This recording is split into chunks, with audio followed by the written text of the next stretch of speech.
Only a high school diploma? Dropping out of middle school is kind of sketchy, isn't it?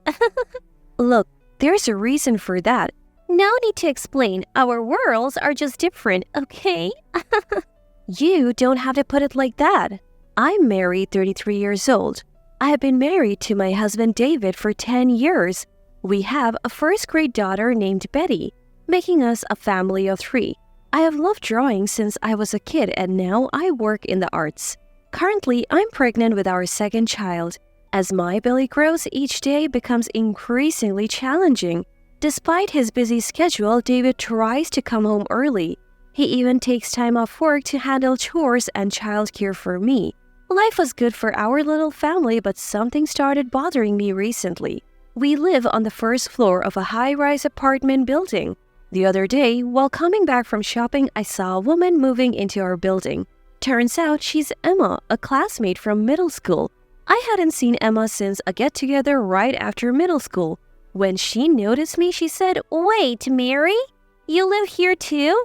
"Yeah, what about you? Moving in today?" Apparently, Emma had just moved into the building. Her face fell when she realized I was also a resident. Living in the same high-rise as a dropout? Unbelievable.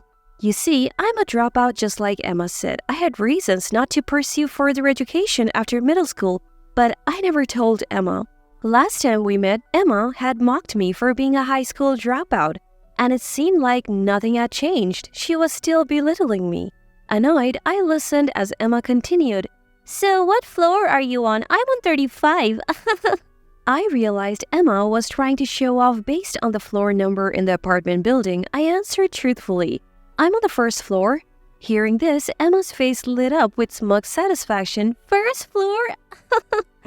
Makes sense. You're a dropout after all. I'll have to invite you up to my 35th floor place sometime. Great views, you know." Emma continued to boast. Emma apparently worked at a major corporation after graduating from college up until last year. Now, she plans to start her own business and use this high-rise apartment as both her home and office. So that basically makes me the CEO. What about you? Do you work? When Emma asked, I began to explain my work. "Yeah, I'm in the art business." Emma interrupted. "Art? You mean like drawing? That's a job?" Feeling belittled, I snapped back. I've turned what I love into a career, and it is a real job. Emma ignored me, saying, "Well, it must be so nice working within the household income. What's your goal, like $900 a month?" I just listened in silence, not having the energy to retort. People like you who dropped out live in a different world from elites like me. Just then, David and our daughter Betty, dressed in work clothes, walked up. "Mom." "Oh, Mary, do you know each other?" When David spoke to me, Emma looked up and down and laughed. "Is this your husband in work clothes?" Feeling insulted, I finally snapped back. "Why are you laughing? That's rude." Emma continued unapologetic. "I wasn't laughing. He's just the type I would expect for a dropout like you. 2-income family on the first floor. He must not make much either." Finally, I had enough of Emma's rudeness. "How dare you say that about my husband? Apologize." Emma laughed and said, "Why would I apologize? By the way, are you pregnant?" It was then she finally noticed my pregnancy. "Yes, I'm 7 months along." "Must be tough financially with another child on the way." "Can you even afford to live here?" I didn't want to hear any more of Emma's snide comments. I grabbed David and Betty and headed home. Emma called out after us, "See you. Come up to the 35th floor if you ever want a good view." But I ignored her and went inside. I couldn't shake my anger at Emma all day. Why did she have to say those things? That night, after Betty had gone to sleep, David asked me what had happened. I told him about Emma, how she had made fun of me for being a dropout and belittled my work. David's face turned red and he seemed even angrier than I was. David knew about my past, including the fact that I dropped out of school and chose to marry me with a complete understanding of who I am. We decided to keep our distance from Emma since the anger towards her didn't seem to subside for a while.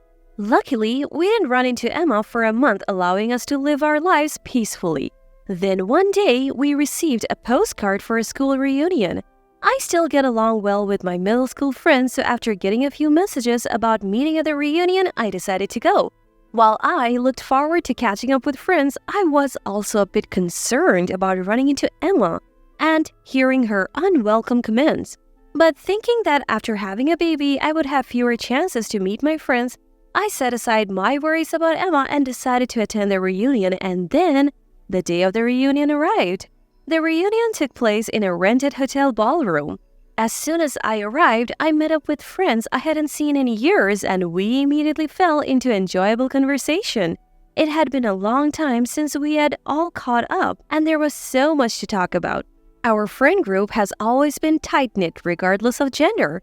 Some have become mothers, others fathers, and we all love catching up about our families and careers. But then, out of the blue, we heard Emma's voice from behind. Ugh, breathing the same air as poor people is making me sick. As expected, Emma had shown up too. We hadn't noticed her since we were only speaking with friends we were actually close to. Emma was wearing heavy makeup and a flashy dress that seemed out of place. Both my friends and I sighed at her over the top appearance and her consistently bad attitude. Even back in middle school, she was self-centered and made awkward comments. She was someone we tended to avoid.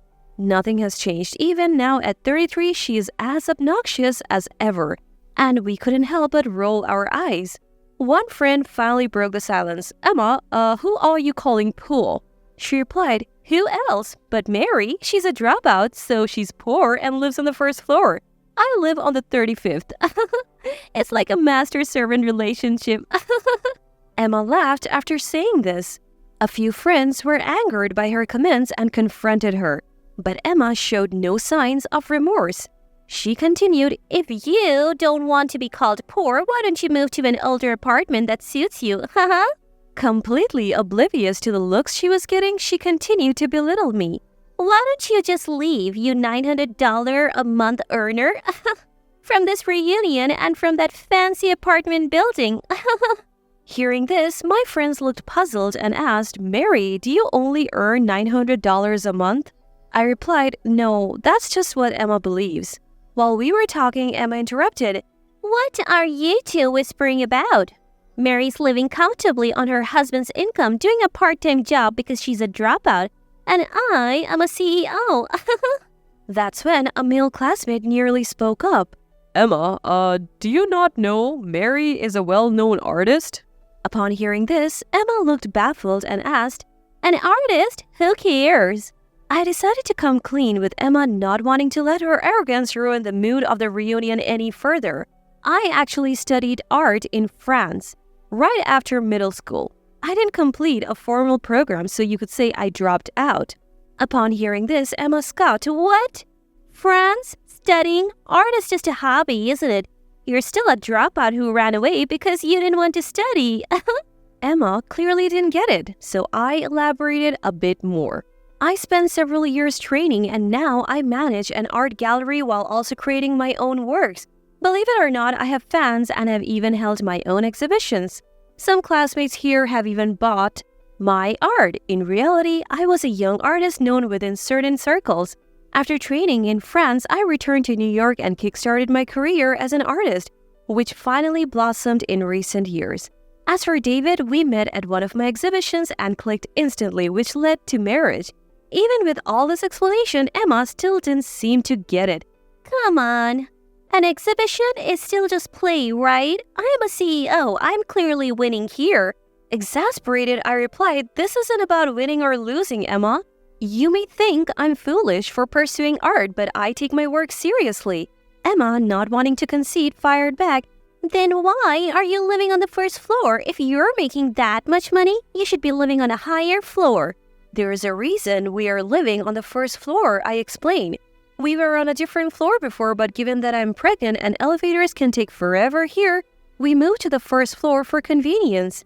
Emma seemed unwilling to accept my explanation. My friends all knew about my career, and even classmates I wasn't particularly close to had heard I was an artist.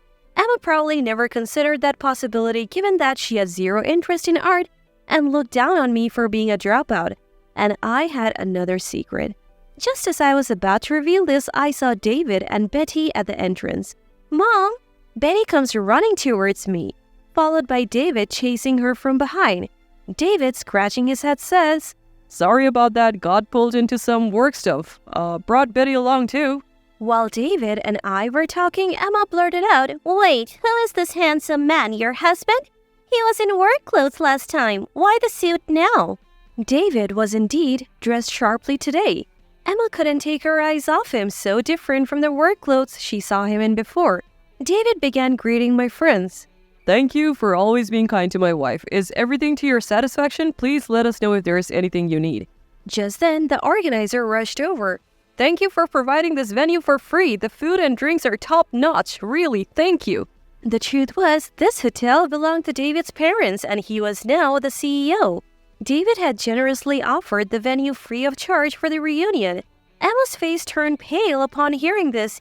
You are a CEO's wife? She had looked down on me as poor, but here I was, an artist and a CEO's wife. Emma seemed to be in complete shock. Why are you, a dropout, married to someone this wealthy, when an elite like me is still single? What did you do to pull this off? Emma challenged me with a tone of bitterness. David finally noticed Emma and said, Oh, we have met before. Sorry for being in work clothes the last time. I was helping with a neighborhood cleanup. As the owner of the high-rise apartment, it's important to maintain good relations in the community. Emma's face turned pale. Wait, you own that high-rise? Your family owns it? In fact, David owns that high-rise. His family has been wealthy for generations, involved in hotel management and owning multiple properties. We live in one of those properties, the high-rise in question. Emma stood there stunned, unable to come up with a retort. David added, Oh, by the way, we would like to invite you to the penthouse sometime. It has a great view. You can even see the Empire State Building. Emma was shocked again. The penthouse? But don't you guys live on the first floor?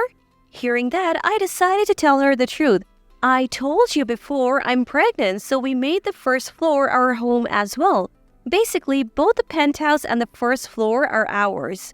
Emma was speechless, her body limp with disbelief. With that, I noticed that the friends around us had gone silent, listening intently to our conversation. Feeling like I had ruined the atmosphere of the reunion, I began to head for the exit with David and Betty in tow. As I was leaving, Emma mumbled, A dropout acting so cocky. I turned to my daughter, who could probably hear Emma's comment.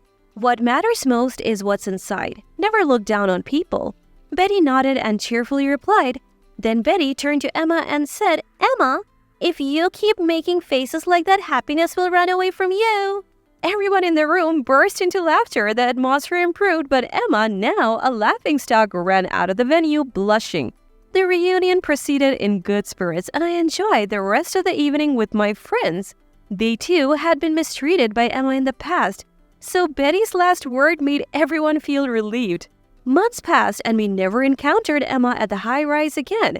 So one day when David came home, he told me that Emma had finally moved out of the luxury high-rise. According to David, turns out Emma had been skipping rent for 3 months. I even had a lawyer come in to issue an eviction notice. She then skipped town almost overnight.